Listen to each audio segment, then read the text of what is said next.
নমস্কার সকল দর্শক বন্ধুদেরকে স্বাগত জানিয়ে শুরু করছে এই মুহূর্তের অনুষ্ঠান ডক্টর প্লাস প্যানেল অনুষ্ঠান।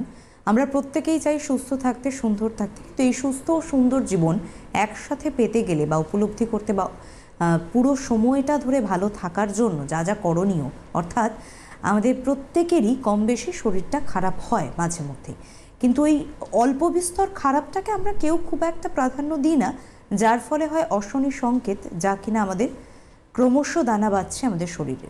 এখন এই যে শরীরে বিভিন্ন অসুখ, যেগুলো অনেক কঠিন কঠিন ভীষণ শক্ত নামকরণ, কিন্তু আলটিমেট আমাদের সুস্থ থাকার যে মূল প্রায়োরিটি তা কি? একটু যত্ন। আর তাই সেই যত্ন নিয়ে আলোচনা করতে করতে ডিজিজ নিয়ে আলোচনা থাকবে। আজকে লিভার ডিজিজ নিয়ে আলোচনা রয়েছে, যেটা সর্বোপরি বলা যেতে পারে সমীক্ষায় উঠে আসছে, যার প্রচণ্ড চিন্তার এবং ভীষণভাবেই এই রোগটা ছড়িয়ে পড়ছে একদম অল্প বয়স থেকে বৃদ্ধ বয়স। কিন্তু কেন পড়ছে, কি করব আমরা, সুস্থ থাকতে গেলে কি চাই, আপনার লিভারের কন্ডিশনটা কি রয়েছে, ভালো রয়েছেন কি, সব নিয়ে থাকবে আলোচনা। কিন্তু এই মুহূর্তে আমার সঙ্গে যিনি রয়েছেন, রিনাউন্ড ডক্টর রয়েছেন, ডক্টর নীলাদ্রি সরকার। আমি শুরুতেই জানাবো স্যার অনেক অনেক স্বাগত।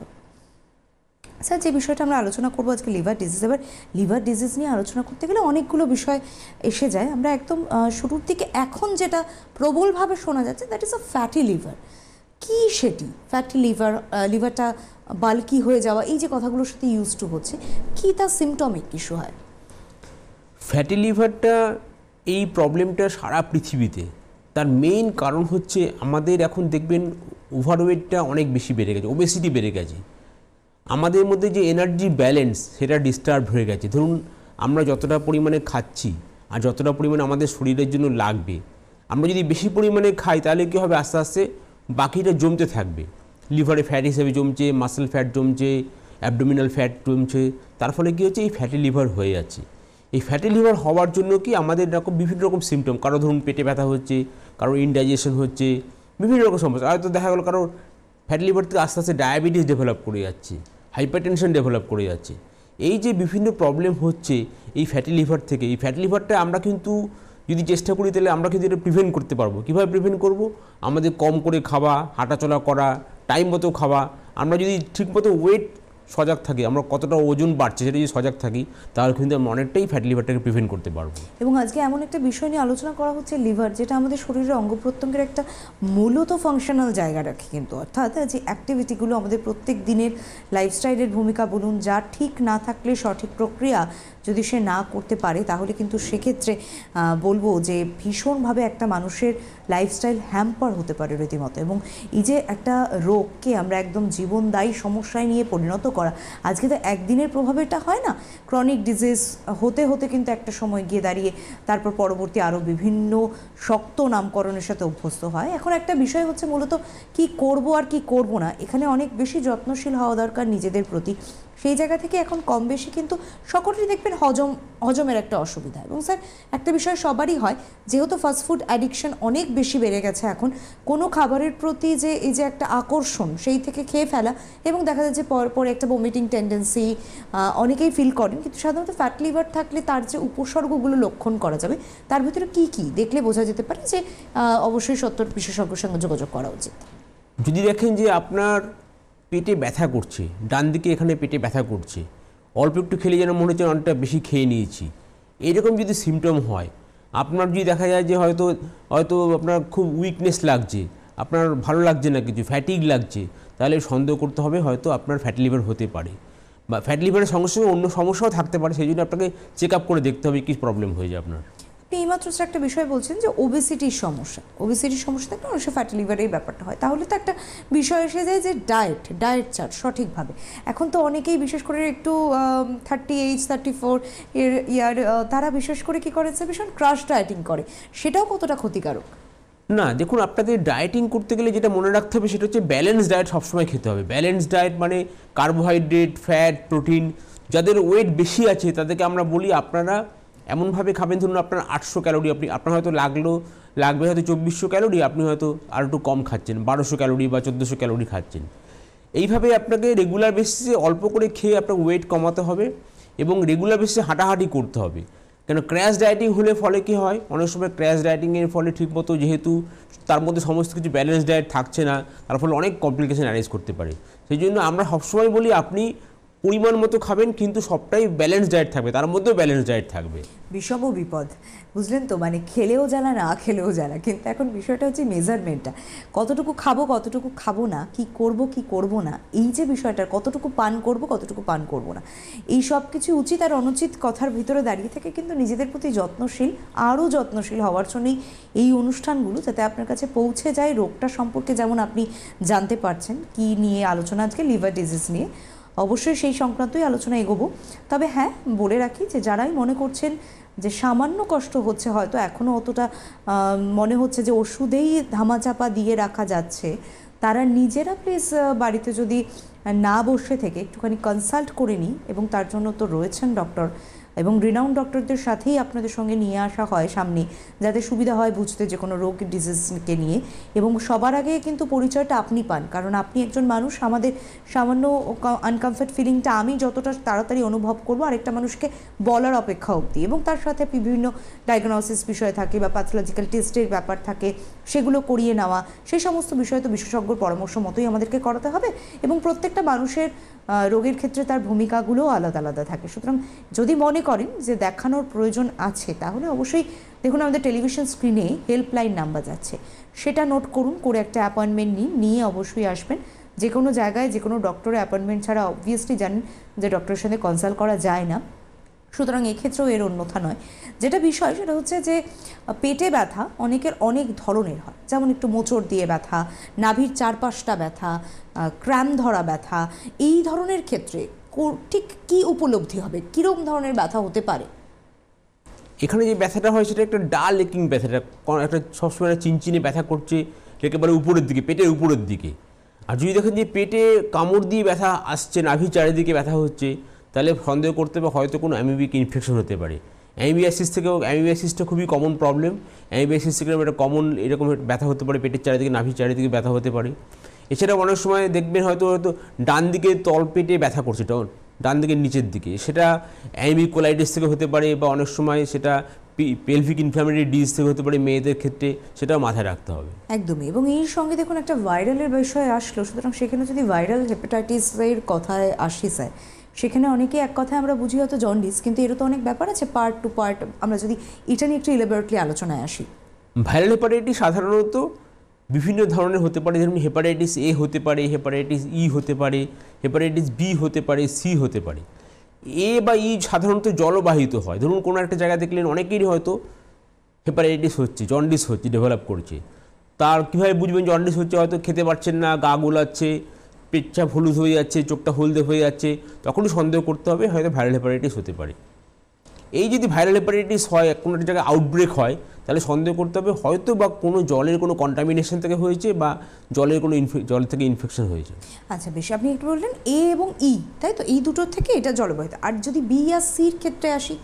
বি আর সি ক্ষেত্রে কীভাবে হয়? বি সি ক্ষেত্রে ধরুন অনেক সময় নিডল প্রিক থেকে হতে পারে, সেক্সুয়াল রুটে হতে পারে, হ্যাঁ, অনেক সময় ধরুন একই ইন্ট্রাভিনাস ড্রাগ কেউ নিচ্ছে তার থেকে হতে পারে।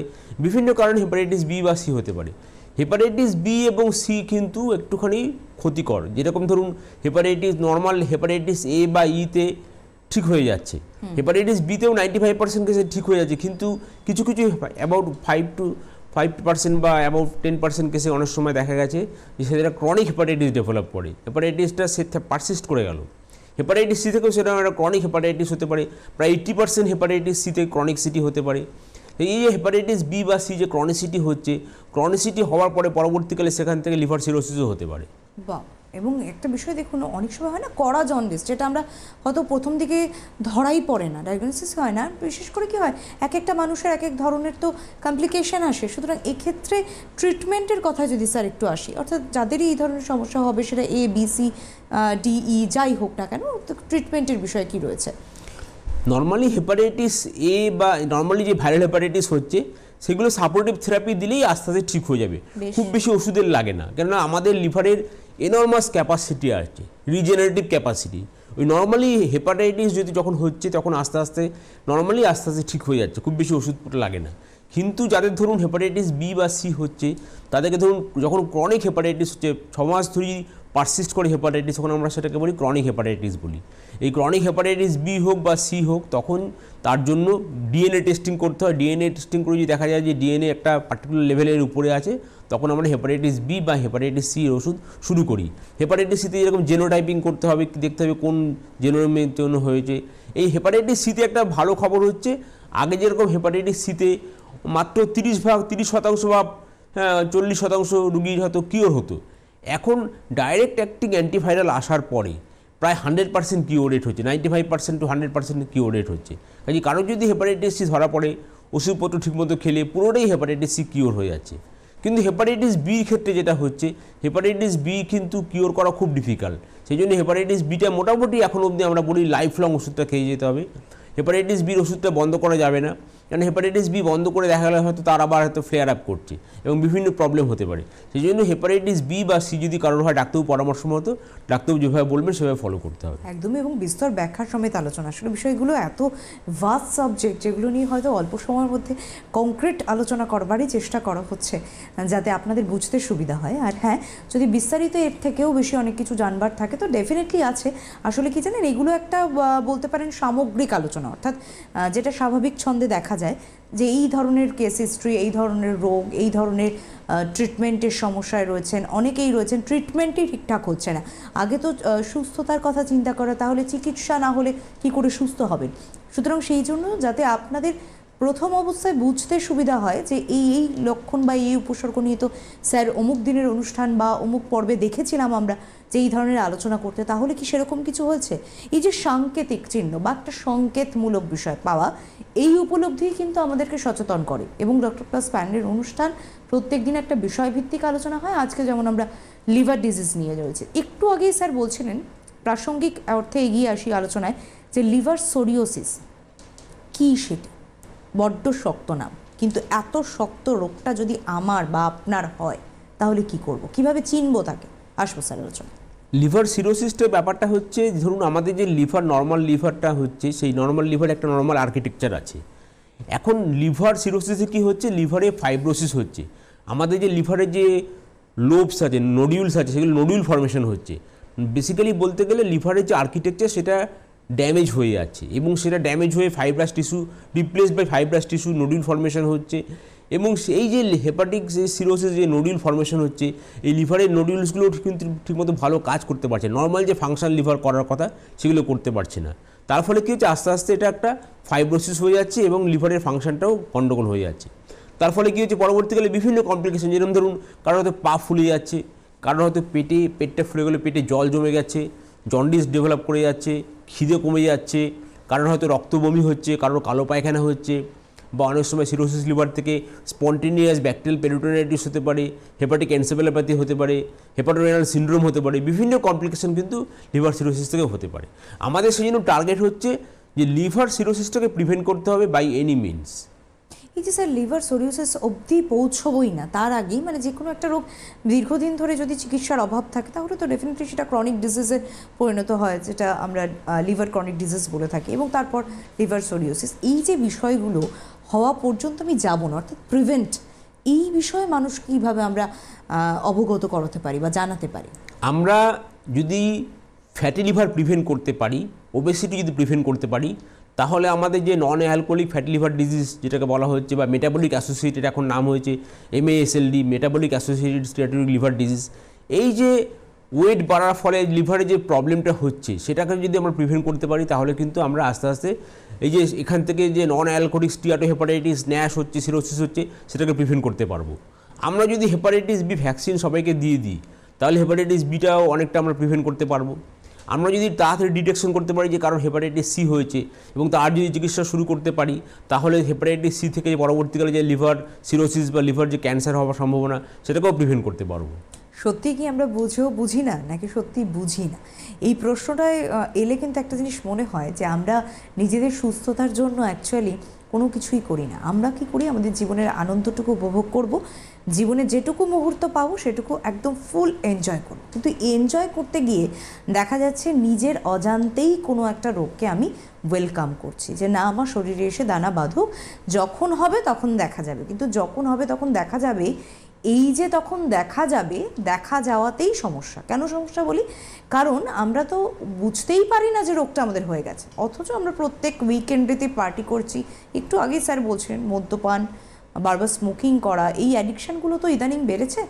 এবং উইকেন্ড মানেই কিন্তু ফোয়ারা, এই জলসা, সেখান থেকে বেরিয়ে আসার কথাই বারংবার বলা হয়। তারপরেও কোথাও একটা বোধহয় বোঝা, কোথাও একটা সমস্যা থেকেই যায় আমাদের। ঠিক আপনারা বলবে হয়তো যে তাহলে লাইফে এত স্ট্রাগল, এত ডিপ্রেশন, এত ফ্রাস্ট্রেশন, এগুলোর মধ্যে থেকে বেরিয়ে আসার উপায় কী? হ্যাঁ, কিছু ভালো কথা, কিছু সুস্থ থাকার কথা স্যার একটা বিষয় বারংবার বলেন, আজকের এই অনুষ্ঠানেও সেই বিষয়টা তুলে আনবো। স্যার মেডিকেশনের বিষয় বলেন, যোগ প্রাণায়ামের কথা বলেন, যেগুলো থেকে মানুষ কিন্তু এই ডিপ্রেশনে যাবেন না। ঠিক, আমরা সবসময় পজিটিভ থাকার চেষ্টা করব। আমরা সবসময় ভাববো যে আমরা শুধুমাত্র হিউম্যান বডি না, এই যে আমাদের হিউম্যান বডি, আমাদের ফিজিক্যাল, মেন্টাল এবং স্পিরিচুয়াল, WHO যেটা বলেছেন, একটা মানুষের কিন্তু অলরাউন্ড ডেভেলপমেন্ট দরকার। ফিজিক্যাল যেরকম ডেভেলপমেন্ট দরকার, মেন্টাল ডেভেলপমেন্ট এবং স্পিরিচুয়াল ডেভেলপমেন্ট। আমরা যদি এই স্পিরিচুয়াল প্র্যাকটিসেস যদি শুরু না করি ছোটোবেলা থেকেই, তাহলে কিন্তু আমাদের ব্যালেন্স ডেভেলপমেন্ট হবে না। সেই জন্যই আমরা যদি একটা রেগুলার হেলদি লাইফস্টাইল ফলো করতে থাকি ছোটোবেলা থেকেই, তার সঙ্গে সঙ্গে আমরা যদি রেগুলার এক্সারসাইজ করি, 1/2 ঘন্টা হাঁটি, আমরা যদি রেগুলার যোগ প্রাণায়াম করি, আর এবং আমরা যদি সবসময় পজিটিভ অ্যাফার্মেশন করি যে না আমি ভালো আছি, আমার কোনো অসুবিধা নেই, তাহলে দেখবেন আস্তে আস্তে একটা হ্যাবিট প্যাটার্ন তৈরি হয়ে যাচ্ছে যে আপনি সবসময় মনের আনন্দে আছেন এবং দেখবেন আপনার চট করে কোনো রোগও হচ্ছে না। একদমই। আর রোগ হলেই ভেঙে পড়া, মানসিকভাবে তো সেই দিকটা আরও বেশি বুস্ট আপ করা দরকার যে না আপনি সুস্থ হবেন, সুস্থ হয়ে যাবেন। দেখবেন একজন ডক্টর যখন আপনাকে সেই কথাটা বলেন যে না কিছুই হয়নি, আপনার কোনো ব্যাপারই না, দেখবেন আমরা যেন অর্ধেক সুস্থ হয়ে যাই। কেন? ওটা কিন্তু মেন্টাল সুস্থতা, মানসিকভাবে সেই জোরটা পাই যে না আমি সুস্থ হব, আমার এমন কিছু হয়নি। তার সঙ্গে তো প্যাথোলজিক্যাল বিভিন্ন টেস্ট, তারপর তার ট্রিটমেন্ট, তার মেডিকেশন, সব কিছু দরকার আছে। সেগুলো তো পর্যায়ক্রমে হতে থাকবে সুস্থ হতে গেলে। সুতরাং সুস্থ ও সুন্দর জীবন একসাথে পেতে গেলে যা দরকার তা হচ্ছে ডক্টর প্লাসের হাত ধরা, এর অন্যথা নয়। কারণ আমরা যেখানে রিনাউন্ড ডক্টরদের পাই, যেখানে অ্যাপয়েন্টমেন্টের বেসিসে আমরা আসতে পারি, বহু মানুষ রয়েছেন দূর দূরান্ত থেকে আসেন তাদের সুস্থতার জন্য। দেখুন আমরা যেমন এখান থেকে সুস্থতার খোঁজে অনেক দূরে যাই, তেমন কিন্তু বহু মানুষ রয়েছেন বাইরে থেকে এখানে আসেন। সুতরাং ট্রিটমেন্ট সবার আগে দরকার, যেখানে সঠিক ট্রিটমেন্ট হচ্ছে, যেখানে আমি সুস্থ হতে পারি। সুতরাং সেই সুন্দর জীবনটাকে পাবো বলেই কিন্তু ছুটে আসা। এর জন্য একটা অ্যাপয়েন্টমেন্ট করতে হবে। টেলিভিশন স্ক্রিনে দেখুন নিচে যাচ্ছে আমাদের 2টো নাম্বার, হেল্পলাইন নাম্বার, সেখান থেকে প্লিজ নোট ডাউন করুন, করে ফোন করুন, করে অ্যাপয়েন্টমেন্ট নিয়ে আসুন। কবে ডক্টর প্লাসে স্যার অ্যাভেলেবেল থাকছেন সেই সমস্ত একটু জেনে নিয়ে অবশ্যই আপনি আসতে পারছেন। এবার যে বিষয়টা আসবো সেটা হচ্ছে মারণ ফাঁদ, মারণ রোগ, যেটা বুঝতে দেয় না। একদম বারবারই শোনা যায় যে কেউ কেউ আছেন এই সময় দাঁড়িয়ে সমীক্ষায় বলছে সুস্থ থেকেছেন, সুস্থ হয়ে উঠেছেন, না ক্যান্সারের কোনো লক্ষণ নেই আপনার শরীরে। ঠিকই ধরেছেন, ক্যান্সার নিয়ে আলোচনা করব। লিভার ক্যান্সার কোন ক্ষেত্রে, কোন সময়, কোন স্টেজে পৌঁছে গেলে লিভার ক্যান্সার ডিটেক্ট করা হয়, স্যার আসবো আলোচনা। লিভার ক্যান্সার আমরা কীভাবে বুঝবো? যদি দেখেন যে ধরুন আপনার সিরোসিস লিভার আছে, আপনার পেটে জল আছে, হঠাৎ দেখলেন যে কিছুদিনের মধ্যে হঠাৎ যেন তাড়াতাড়ি খুব পেটে জলটা বাড়ছে, ট্যাপ করা হচ্ছে, আবার জলটা জমে যাচ্ছে, তার মানে কি লিভার সিরোসিস থেকে এটা লিভার ক্যান্সার হয়ে গেছে। এই যে এছাড়া অনেক সময় কী হচ্ছে, ধরুন ফ্যাটি লিভার আছে, আপনার লিভার সিরোসিস না হয়ে তার আগেও ক্যান্সার হতে পারে। আপনারা দেখলেন যে চোখ হলদে হয়ে যাচ্ছে, খিদে কমে যাচ্ছে, ওয়েট লস হচ্ছে, এই সমস্যাগুলো যদি হয়, অনেক সময় এটা হতে পারে ধরুন আপনার হয়তো ক্যান্সারটা হচ্ছে অন্য জায়গাতে কিন্তু লিভারে ছড়িয়ে পড়েছে, মেটাস্টেসিস হয়েছে। লাং ক্যান্সার হচ্ছে, লাং থেকে লিভারে ছড়িয়ে পড়েছে, বা অন্য জায়গাতে কোনো ক্যান্সার হয়েছে সেখান থেকে ছড়িয়ে পড়েছে। অনেক সময় ছড়িয়ে পড়তে পারে লাং, ছড়িয়ে পড়তে পারে লাং, লিভার, বোন, ব্রেন। বনে মানে হাড়ে ছড়িয়ে পড়তে পারে, সেখানে হাড়ে ভার্টিব্রা কমপ্রেস করে ভার্টিব্রা ব্যথা হতে পারে, কোমরে ব্যথা হতে পারে। ব্রেনে অনেক সময় মেটাস্টেসিস হতে পারে, ব্রেনে হয়ে মেটাস্টেসিস হয়ে পেশেন্টে কনভালশন হতে পারে, আনকনসিয়াস হয়ে যেতে পারে। এই বিভিন্ন ধরনের প্রবলেম হতে পারে ক্যান্সার যদি ছড়িয়ে পড়ে। কী করে বুঝতে হবে ক্যান্সার হয়েছে? যদি দেখেন যে কারোর খুব তাড়াতাড়ি যেন ওয়েট লস হয়ে যাচ্ছে, একদমই খেতে পারছেন না, একদম যেন মনে ইমাশিয়েটেড হয়ে গেছেন, তখনই সন্দেহ করতে হবে হয়তো কোনো ক্যান্সার হতে পারে। মানে আজকের এই সময়টা দেখেও খুব মনে হয় বাস্তব প্রেক্ষাপটে দাঁড়িয়েও সুস্থ হয়েছেন, সুস্থ থেকেছেন বহু মানুষ, কিন্তু কোথাও যেন এই সংখ্যাটা অনেক কম, ভীষণ কম মাত্রায়, এবং এই ধরাটাই যেন সব থেকে কঠিনস্থ বিষয়। কিন্তু হ্যাঁ, যেখানে ট্রিটমেন্ট রয়েছে, যেখানে আধুনিককরণ চিকিৎসা রয়েছে, সেখানে তো আমরা সুস্থ থাকবই, এই প্রত্যাশা রেখেই অনুষ্ঠান। তবে হ্যাঁ, লিভার সংক্রান্ত বিভিন্ন আলোচনা থাকে অনুষ্ঠানের পর্বে। আজকে যেমন কিছু কিছু কংক্রিট আলোচনা আপনাদের সাথে তুলে ধরার চেষ্টা করছি, রয়েছেন স্যারও। আর তার সঙ্গে বলে রাখি ট্রিটমেন্ট সর্বোপরি তো আলোচনা আসতেই হবে, যে যাতে এই ধরনের রোগের সমস্যা অবধি না পৌঁছতে হয়। লিভারকে যত্ন রাখতে গেলে, ভালো রাখতে গেলে কি করব আমরা, স্যার আসবো আলোচনা। লিভারকে ভালো রাখতে গেলে আমাদেরকে সবসময় মনে রাখতে হবে যে হেলদি লাইফস্টাইল, এর কোনো বিকল্প নেই। ঠিক টাইম মতো ওঠা, ঘুম থেকে ওঠা, হাঁটাচলা করা, রেগুলার টাইম মতো খাওয়া, যোগ প্রাণায়াম করা, সব পজিটিভ চিন্তা করা, মাঝে মধ্যেই চেক করে দেখে নেওয়া যে আমার লিভার ফাংশন ঠিক আছে কি না, আমার ভ্যাকসিন ঠিক মতো নেওয়া হয়েছে কি না, হ্যাঁ আমি এই যে আমার ডায়াবেটিস হচ্ছে কি না, আমার ব্লাড প্রেশার বেশি আছে কি না। অনেক সময় দেখবেন ডায়াবেটিস ধরাই পড়লো না, হয়তো দেখা গেলো প্রথমেই 500 সুগার নিয়ে কোনো পেশেন্ট প্রেজেন্ট করলেন, তার ইউরিন ইনফেকশন হয়ে গেল। এই যে ধরুন ব্লাড প্রেশার, ধরুন জানতেনই না ব্লাড প্রেশার বেশি আছে, ব্লাড প্রেশার থেকে একটা স্ট্রোক হয়ে গেল, বা একটা হার্ট ফেলিওর হয়ে গেল, বা একটা হার্ট অ্যাটাক করে গেল। এইগুলো যাতে না হয় সেই জন্য মাঝে মধ্যে স্ক্রিনিং দরকার, মাঝে মধ্যে চেক আপ দরকার। নর্মাল মানুষেরও বছরেও অ্যাটলিস্ট একবার চেক আপ করে দেখে নিতে হবে তার সব কিছু ঠিকঠাক আছে কিনা। এই যদি সব ঠিকঠাক রাখা যায় তাহলে, আর যদি আমরা সবসময় একটা পজিটিভ চিন্তা করি, পজিটিভলি অ্যাফার্ম করি, আমরা যদি মানুষের জন্য প্রে করি, শুধুমাত্র নিজের জন্য না ভাবে অপরের জন্য যদি আমরা প্রে করি, অপরের যতটা পারা নিঃস্বার্থভাবে মানুষকে যদি ভালোবাসতে পারি, তাহলে দেখবেন আস্তে আস্তে আপনি নিজেও ভালো থাকছেন। অবশ্যই স্যার, স্ক্রিনিংয়ের কথা বলছিলেন, যেহেতু এই বিষয়টা আমরা একদম চিকিৎসার কথায় এসে গেছি, ট্রিটমেন্টের বিষয়টা, তার থেকে বলবো ভালো থাকার কথা। সেখানে একটা মানুষের যে এই যে রক্তের ভূমিকা, মানে একটা মানবদেহের শরীরে রক্তের ভূমিকা অনেক কিছু ডিডাক্ট করে দেয়, অনেক কিছু। সেখানে দাঁড়িয়ে এই যে আপনি বলছিলেন 6 মাস অন্তর অন্তর একবার টেস্ট করা দরকার, লিভারের টেস্ট, যেগুলো খুব সাধারণ কমন কিছু টেস্ট, কি হতে পারে সেই টেস্টগুলো যদি আপনি একটু বলে দেন, কি কি টেস্ট করানো? একটা ধরুন এটা কমপ্লিট ব্লাড কাউন্ট করা হলো, liver function test, lipid profile, serum creatinine, uric acid, এইগুলো সিম্পল কয়েকটা টেস্ট করলেই কিন্তু মোটামুটি স্ক্রিনিংয়ে ধরা পড়ে যায় যে তার লিভার কেমন আছে, কিডনি কেমন আছে, তার হিমোগ্লোবিনটা কত আছে, তার ইউরিক অ্যাসিড বেশি আছে কি না। এইগুলো সিম্পল কয়েকটা টেস্ট করলেই ধরা পড়ে যাবে। একদম। অনেক সময় দেখা যায় ব্লাডের কিছু জিনিস যদি ডেফিসিট থাকে, সেক্ষেত্রে ওই অ্যালকানিন ফসফেটাস বলে একটা শব্দের সাথে আমি দেখলাম ব্যক্তিগতভাবে, যে যেটা কিনা যদি হাই মাত্রায় থাকে কি ডিডাক্ট করছে, মানে রক্তের এই যে মাত্রার তারতম্য, এখানে কি কোনোভাবে লিভারের সঙ্গে এর সাদৃশ্য রয়েছে? হ্যাঁ, অ্যালকালাইন ফসফেটাস বাড়তে পারে, বিভিন্ন গ্র্যানুলোমেটাস হেপাটাইটিসে বাড়তে পারে, কোনো অবস্ট্রাকটিভ জন্ডিসে বাড়তে পারে, হ্যাঁ অনেক সময় ইন্টেস্টাইনাল কজ থেকে বাড়তে পারে, বিভিন্ন কারণে বাড়তে পারে। সেটা আমরা তখন দেখি যে কী কারণে এটা বেড়েছে। বেশ, তার চিকিৎসা ডেফিনেটলি রয়েছে, তার জন্য ওষুধের ব্যাপার রয়েছে। এবং এটাও বলে রাখবো যে অমুক মানুষটি অমুক ওষুধে সুস্থ থেকেছেন বলে আপনিও ওই একই মেডিকেশন নেবেন, এটা প্লিজ করবেন না। এটা আপনাদের কাছে অনুরোধ, কারণ প্রত্যেকটা মানুষের জীবনে যেমন ওই যে বলি জীবনযাত্রার যেমন তারতম্য আছে, প্রত্যেকটা মানুষের অঙ্গ প্রত্যঙ্গ সব কিছুর তারতম্য আছে। মানে এগুলো সত্যি কথা বলতে আলোচনার হয়তো এইটুকু মুহূর্তে সম্ভবই নয়, তাই নয় কি স্যার? এবং এতটা ভাস্ট জিনিস বারবারই বলি যে প্রত্যেকটি মানুষের, যার জন্য দেখবেন সিমটমও কিন্তু অনেক সময় অনেক ক্ষেত্রে আলাদা আলাদা রকমভাবে হয়। হ্যাঁ, তবে যেহেতু আমাদের অনুষ্ঠান আলোচনার বিষয়, সুতরাং সেখানে একটা সামগ্রিক আলোচনা তো আপনাদের সামনে করতেই হবে, যেগুলো দিয়ে উপশম বা উপসর্গ বা লক্ষণ দেখে যেগুলো আপনি নিজেই বুঝতে পারবেন যে এরকম কিছু সাসপেসিয়াস বা এরকম কিছু কমপ্লিকেশন হতে যাচ্ছে। সুতরাং এই জায়গা থেকে দাঁড়িয়ে স্যার একটা বিষয় আপনি সবসময় বলেন, যোগা, প্রাণায়াম, এই বিষয়গুলো মানুষকে আরও বেশি বুস্ট আপ করতে সহায়তা করে। যদি আসি একটু আলোচনায়। যোগা প্রাণায়ামটা মুনি ঋষিরা হাজার হাজার বছর ধরে করে আসছেন।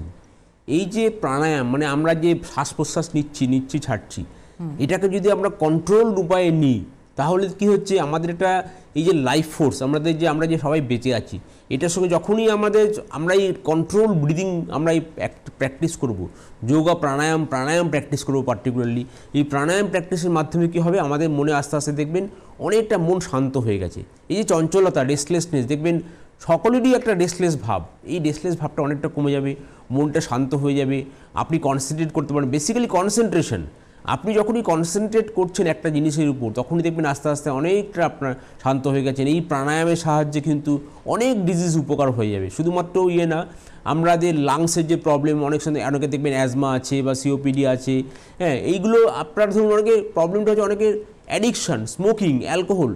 এই আপনি যখনই রেগুলার বেসিসে, আমি বলি রেগুলার বেসিসে আপনি যোগ প্রাণায়াম ফলো করবেন, তখন দেখবেন আপনারা ইচ্ছে করছেন অ্যালকোহল খাওয়ার জন্য বা স্মোক করবার জন্য। কাজে এই যে যোগ প্রাণায়াম, এটা কিন্তু হাজার হাজার বছর ধরে করে এসেছেন, এবং আমরা সেটা অনেকটাই ভুলে গেছি, আমরা করি না, আমরা অন্য লাইফস্টাইলে অভ্যস্ত হয়ে গেছি। আমরা যদি আবার রিভার্ট ব্যাক করে আসতে পারি নর্মালাইজেতে, তাহলে দেখবেন আমরা অনেক ভালো থাকবো। অবশ্যই ভালো থাকতে পারবো। আর এই আত্মবিশ্বাস, ভরসাটাই আমাদের রয়েছে কিন্তু ডক্টর প্লাসের প্রতি। তাই সুস্থ ও সুন্দর জীবন একসাথে পেতে গেলে যদি একটি মানুষের দরকার পড়ে তার জন্য হেল্পলাইন নাম্বারটা প্রয়োজন হবে। আজ না হোক কাল আপনার অসুস্থতার জন্য অবশ্যই সুস্থতার একটা ঠিকানা দরকার, তার জন্যই রয়েছে ডক্টর প্লাস।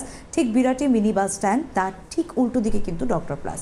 অবশ্যই অ্যাপয়েন্টমেন্টের ভিত্তিতে আপনারা আসবেন, এসে যোগাযোগ করবেন। আর আরেকটু বিষয় বলে রাখি যে কোনো ডিজিজ সংক্রান্ত বিষয় কিন্তু একটা প্যাথোলজিক্যাল টেস্টের বিষয়ে প্রয়োজন হয়, সেগুলো যেমনটা স্যার আপনাদেরকে বলবেন সেই মতন কিন্তু আপনারা একটু সেটা ডায়াগনোসিস করিয়ে নেবেন, এবং তার ভিত্তিতে তো ডেফিনেটলি আলোচনা এবং তার সঙ্গে কী সাপেক্ষ কী ধরনের রোগ হয়েছে বলা যেতে পারে। একটা ফ্যাটি লিভার দিয়ে শুরু করেছিলাম, হেপাটাইটিস বি, সি, এ, ই, তার ফাংশন, তার সিমটম, তার কমপ্লিকেশন, তার সাথে সাথে লিভার সরিওসিস কীভাবে কখন হতে পারে, লিভার ক্যান্সারে কী হতে পারে, কী পরিণতি, এবং সেখান থেকে বেরিয়ে আসবেন কি না। আর একদম শেষ বাট নট দ্য লিস্ট, কখনোই শেষ করতে পারি না, কারণ একটা সাবজেক্ট নিয়ে এখানেই শেষ করা যায় না, যেখানে লিভারের মতো একটা অঙ্গের নিয়ে কথা হবে। এবং সবথেকে হচ্ছে লিভার, অনেক সময় হয় না যে বলা হয় যে লিভারটা যদি রিপ্লেস করা যায়, এই জায়গায় এই পরিণতি স্যার। লিভার ট্রান্সপ্ল্যান্টটা যখন এন্ড স্টেজ লিভার ডিজিজ হয়ে গেছে, ধরুন সিরোসিস লিভার হয়ে গেছে, লিভারটা ভালো কাজ করছে না, বা কারো ধরে কোনো বাচ্চার হয়তো এটা ছোটোবেলা থেকে জন্ম থেকে তো বিলিয়ারি অ্যাট্রেসিয়া হয়েছে, লিভারটা তখন কাজ করছে না, তখন লিভার ট্রান্সপ্ল্যান্ট করলে অনেকটা উপকার হয়। বেশ, এখানেই থামবো স্যার, অনেক ধন্যবাদ জানাবো আপনাকে। ধন্যবাদ নমস্কার। আপনাদেরকেও, নমস্কার।